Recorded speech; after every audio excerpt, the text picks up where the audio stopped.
Hello everyone. Today we will discuss about beta oxidation of fatty acids.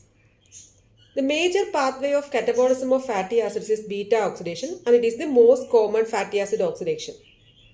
There will be successive removal or oxidation and splitting of two carbon compound, that is acetyl-CoA, which occur at the beta carbon atom. That's why the name beta oxidation.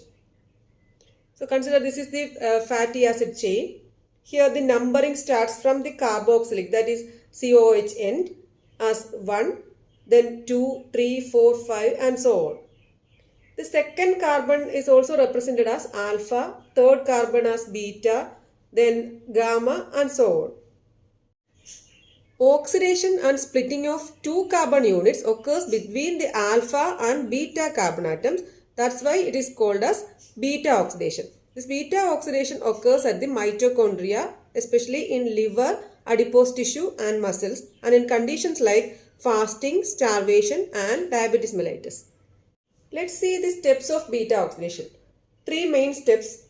First one, activation of fatty acid to acyl-CoA, that is in the cytosol. Second step is transport of acyl-CoA from cytosol to mitochondria. This is by carnitine transport system. And third step is beta oxidation of fatty acid in the mitochondria. These are the three main steps of beta oxidation.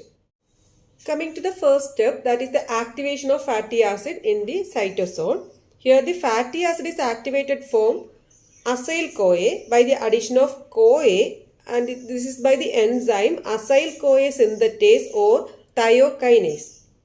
Here ATP is converted to AMP and pyrophosphate.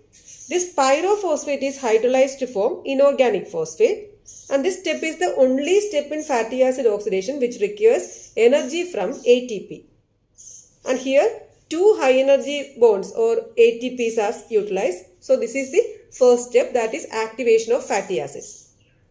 Second step is transport of acyl-CoA from the cytosol to mitochondria by carnitine transport system.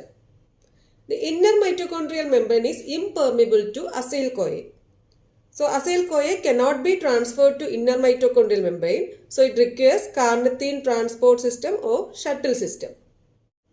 So here there will be transfer of acyl group from acyl-CoA to carnitine and form acyl-carnitine by the enzyme carnitine acyl transferase 1, which is located on outer mitochondrial membrane. This carnitine is synthesized from amino acids lysine and methionine in the liver and kidney. This acyl-carnitine can enter into inner mitochondrial membrane with the help of a carrier protein known as translocase. Inside the inner mitochondrial membrane, this acyl-carnitine is converted to carnitine and acyl-CoA by the enzyme carnitine acyl transferase 2, which is located on inner mitochondrial membrane. This carnitine will then enter into cytosol from mitochondria, and this acyl-CoA is further oxidized by beta oxidation. So that is the second step. Coming to the third step, that is oxidation of fatty acid in the mitochondria.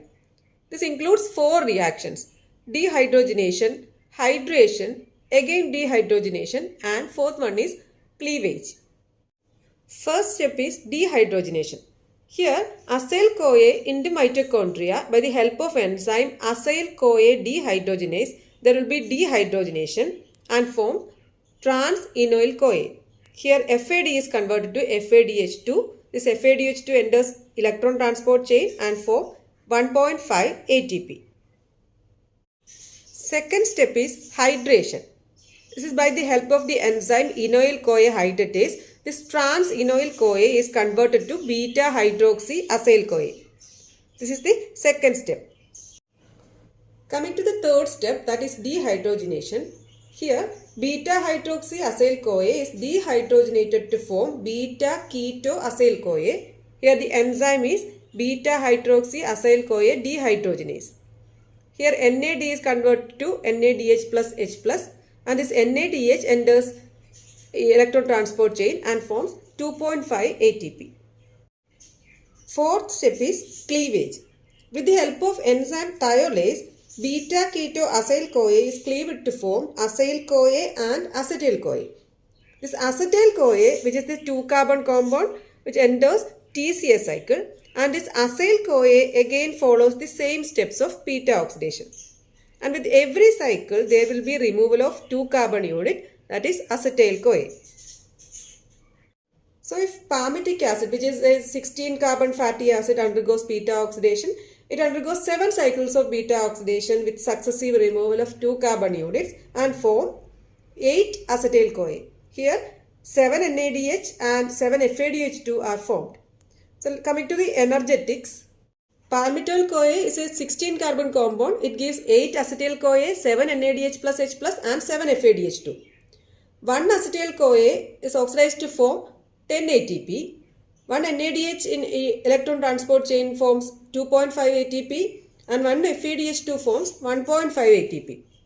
So here 8 acetyl CoA molecules, 7 NADH, 7 FADH2, so total ATP is 108 ATP. But in the first step, that is the activation of fatty acid to acyl CoA, there is utilization of 2 high energy bonds. That is 2 ATPs are required. So net yield is 108 minus 2, that is 106 ATP molecules. So beta oxidation of palmitic acid yields 106 ATP molecules.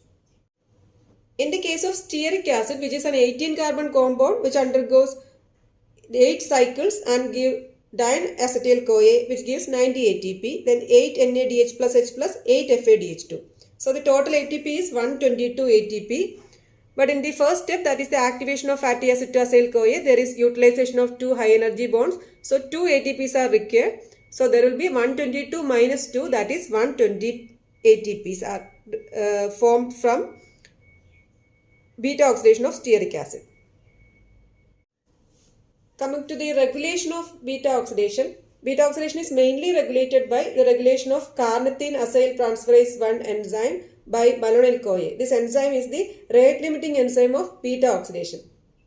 In well-fed state, when insulin glucagon ratio is high, it favors fatty acid synthesis. In fatty acid synthesis, there will be formation of malonyl CoA, and this malonyl CoA inhibits the enzyme carnitine acyl transferase 1 and also inhibits beta oxidation.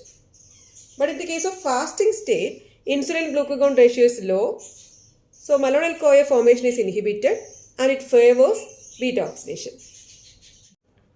Second regulation is by regulation of the enzyme beta hydroxy acyl CoA dehydrogenase. In well-fed state, there will be high energy charge in the cell. That is increased NADH-NAD ratio and increased ATP-ADP ratio. This will inhibit the enzyme beta hydroxy acyl CoA dehydrogenase and thus beta oxidation is reduced. So this is about the regulation of beta oxidation. So this is beta oxidation. This is today's topic. Thank you for watching.